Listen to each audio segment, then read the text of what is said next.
మా అధ్యక్ష పదవికి పోటీ చేస్తున్న రాజేంద్ర ప్రసాద్ మద్దతుదారులు మీడియాతో మాట్లాడుతున్నారు. లైవ్ లో చూద్దాం. ఏపీ మూవీ డబ్బింగ్ ఆర్టిస్ట్ వాళ్ళు వచ్చి 10,000 రూపాయలు క్యాష్ ఇచ్చి దహన సంస్కారాలు కొంచెండమ్మా అన్నారు. టెలివిజన్ ఇండస్ట్రీ నుంచి వాళ్ళ నాయకులు వచ్చి, మా నాయకులు వచ్చి 10,000 రూపాయలు ఇచ్చి కార్యక్రమాలు కొంచెండి అన్నారు. నన్ను చూసినప్పటికీ ఆడపిల్లలు మూవీ ఆర్టిస్ట్ అసోసియేషన్ పర్సన్గా, నాయకుడిగా అయ్యా అని అడిగితే, అమ్మా మేము పేదవాళ్ళం, 2 కన్నీటి చుక్కలు మాత్రం మీకు అర్పించి వెళ్తున్నాను అని సిగ్గు లేక వెనక్కి వచ్చాను, సిగ్గుపడుతూ వచ్చాను. ఈ కర్మ ఎంతో మంది అనాథలది, ఎంతో మంది చిన్నవాళ్ళది, ఎంతో మంది పేదవాళ్ళది. నేను చిన్నవాడిగా పేదవాళ్ళ రిప్రజెంటేటివ్గా పేదవాళ్ళకు అన్యాయం జరిగితే పరమ శివుణ్ణి కూడా వదలను, వెంటాడతాను. పేదవాళ్ళకి న్యాయం చేసే వరకు నేను పోరాడతాను. అందుకే నాకు ఈ పెద్దల ఆశీస్సులు నాకు ఇంత మెండుగా ఉన్నాయి. ఒకనొక వ్యక్తి వచ్చి అంటాడు, ఏందయ్యా పేదోళ్ళు అంటావు, వద్దా నీకు ఇక్కడ లైఫ్? వద్దు సార్, నా తల్లి ఉంది సార్, మా ఉంది సార్. ఇంటికి వెళ్ళి ప్రశాంతంగా కూర్చుంటే రేపు పొద్దున్న నా పరిస్థితి కూడా ఇదే కదా. ఎందువల్ల పేదవాళ్ళకి దూరం అయిపోతున్నాము? ఒక మాట చెప్పండి సార్. ఆ రోజు 4 సంవత్సరాల క్రితం నాగబాబు గారు ప్రెసిడెంట్గా వచ్చినప్పుడు పెద్దలందరి ఆశీస్సులతో 38 మందికి పెన్షన్లు. అది పెన్షన్ అని కూడా అనవు సార్, నడిచి కృష్ణానగర్ వెళ్తే 1000 రూపాయలు అయిపోతాయి. 1000 రూపాయలు నెలకి 38 మంది సెలెక్టెడ్ పేదవాళ్ళకి ఇస్తే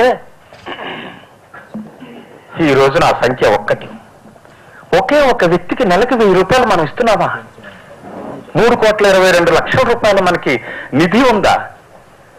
బిల్డింగులు కట్టుకుంటాం, ఏసీ రూములు కట్టుకుంటాం, ఆ ఏసీ రూములకు అడ్డంగా అద్దాల డోర్లు పెడతాం. ఆ డోర్లోకి వెళ్ళటానికి ఏ పేదవాడికి, చిన్నవాడికి ధైర్యము, సాహసము, ఆలోచన రావట్లేదు. మరి పేదవాళ్ళందరినీ దూరం చేసుకుని మనం ఏం చేస్తాం? చూస్తూనే ఉన్నాం ఎంతమంది పెద్దలు, ఎంతమంది. ఒక్కొక్కప్పుడు ఒక పెద్ద ఆయన చనిపోతే ఎంత బాధపడ్డాం, ఎంత ఏడ్చాం, ఎంత మొత్తుకున్నాం. ఎందుకని? మన ఆసరా పోయింది అని. ఆసరాయే లేకుండా పోతుంటే ఏం చేయమంటారు? అందుకనే ఈ పోరాటం. నా పోరాటం వ్యక్తిగతంగా ఎవరి మీద లేదు, కానీ పెద్దలారా వ్యక్తిగతంగా నన్ను ఎలా టార్గెట్ మీరు చేస్తున్నారు మీకు తెలీదా? ఎన్ని బాధలు పెట్టారు? ఈ చొక్కా తీస్తే ఒంటి మీద ఉన్న దెబ్బలు, మీరు కొట్టిన దెబ్బలు, మీ జెండాలు మోసి ఇవన్నీ భుజాలు అరిగిపోయినాయే. 20 సంవత్సరాలు 2 రోజులు ఆగలేరండి. ఇంకో న్యాయం కోసం ఒక పెద్ద ఆయన మేము తెచ్చుకుంటామంటే మరి తమరి గురించే కదా. కొన్నేళ్ల క్రితం ఇదే రాజేంద్ర ప్రసాద్ గారిని మీ మాట చెప్పి మా కర్మకాయలు మేము ఓడించేశామే. 14 ఓట్లు అంటే 7 ఓట్లు ఉంటే ఆ రోజు నవ్వుతూ ఇట్ ఈజ్ మై ఫ్యామిలీ అని వెళ్ళిపోయాడు. ఆ హీరో, ఈ హీరో, మా హీరో. ఎందుకు కుతంత్రాలు? ఎందుకు ఈ కొళ్ళు? ఎందుకు లేనిపోయిన మాటలు మాట్లాడటం? దయచేసి పెద్దలారా, మీరు ఎన్ని మాట్లాడినా ఈ 2 రోజులే. ఆ తర్వాత నేను ఉండొచ్చు, పోవచ్చు, కానీ చరిత్ర ఉంటుంది. ఆ చరిత్రలో మీ మాటలు తప్పుడు మాటలైతే మాత్రం అది అన్యాయం అయిపోతుంది. పేదవాళ్ళు బాధపడతారు. నేను ఒక్క మాట చెప్పదలుచుకున్నాను. నా చిన్నప్పుడు ఒక పద్యం చదివాను. ఆకాశం బందుండి శంభుని శరం బందుండి అంబోది అంబోది నుంచి భువి నుంచి పవనాంబోది లోకములను చేరే గంగా కూలంకష పెక్కు బుద్ధులు వివేక భ్రష్ట సంపాతములు. దేవతల మధ్య గంగాదేవి ఆకాశంలో ఉండడానికి బదులు ఒక తప్పు చేసి ఒక భక్తుడు కోరికకి మన్నించి జారి ఎక్కడ ఉండాలో తెలియక శివుడి నెత్తి మీదకి వచ్చి అక్కడ ఉండలేక జారి భువి మిగిలిన అన్ని లోకాలు చేరి చివరికి పాతాళానికి చేరిపోయింది గంగాదేవి. ఎక్కడ ఉండవలసిన తల్లి? తప్పు చేయకూడదు సార్. తప్పు చేసినప్పుడు వెంటనే సరిదిద్దుకున్నవాడే మనిషి సార్. తప్పు చేసుకుంటూ పోతే, ఆ తప్పును కవర్ చేసుకోవడానికి తప్పులు చేసుకుంటూ పోతే గంగా కూలంకష పెక్కు బుద్ధులు వివేక భ్రష్ట సంపాతముల్. సార్, ఈ చలనచిత్ర పరిశ్రమలో ఎక్కడైనా ఏ అరిష్టం వచ్చినా, ఏ బాధ వచ్చినా, ఏ చావు వచ్చినా మొదటి 10 ఫోన్లో నాకు ఫోన్ వస్తుంది. నేను వెళ్ళి సర్వీస్ చేస్తాను. ఆ శవం వచ్చి మళ్ళీ నాకు ఓటేస్తుందా? ఆయన లేచి వచ్చి మళ్ళీ నాకు అన్నం పెడతాడా? కాదు సార్. ఆ బాధల్లో ఉన్నప్పుడు ఆ ఫ్యామిలీకి అలా నేను సేవ చేస్తే వాళ్ళు చూపించే కృతజ్ఞత పూర్వకమైనటువంటి ఆ దృక్కులు ఏదైతే ఉంటాయో అదే నాకు ఆశీస్సులు. అందుకే నేను ఇంత బలవంతుణ్ణి. మీ అందరి ఆశీస్సులే నా బలం.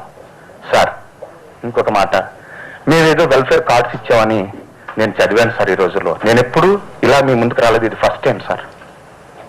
సార్, వెల్ఫేర్ కమిషనర్ గారు, ఇప్పుడున్న కమిషనర్ గారు సుబ్బారావు గారు నాకెంత దగ్గర అయిపోయారంటే, నేను పిలిచే వరకు మీరు రారండి సార్, ఎప్పుడైనా రండి అంటున్నారు.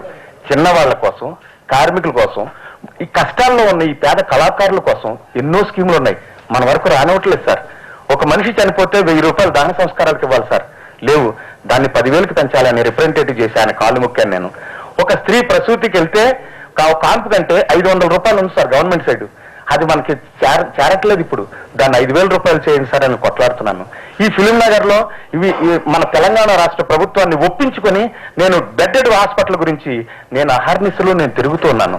ఆ కమిషనర్ గారు నా ఆవేదనకి మెచ్చి చిన్నవాళ్ళకి ఇలాంటి ఆలోచించే వాళ్ళు ఒకళ్ళిద్దరు ఉంటే ఎంత బాగుండు అన్నారు. ఎలాగో ఒకరు ఉన్నారు. నేను ఉడతా సాయం మాత్రమే, నేను చేసే సహాయం మాత్రమే. ఇవన్నీ ఎప్పటికైనా సాధిస్తా. నేను చనిపోయే లోపల ఈ మూవీ ఆర్టిస్ట్ అసోసియేషన్ లో పేదవాడికి చిన్నవాడికి ధైర్యం ఉందని చెప్పి మాత్రమే చనిపోతా. సెలవ్. Say love.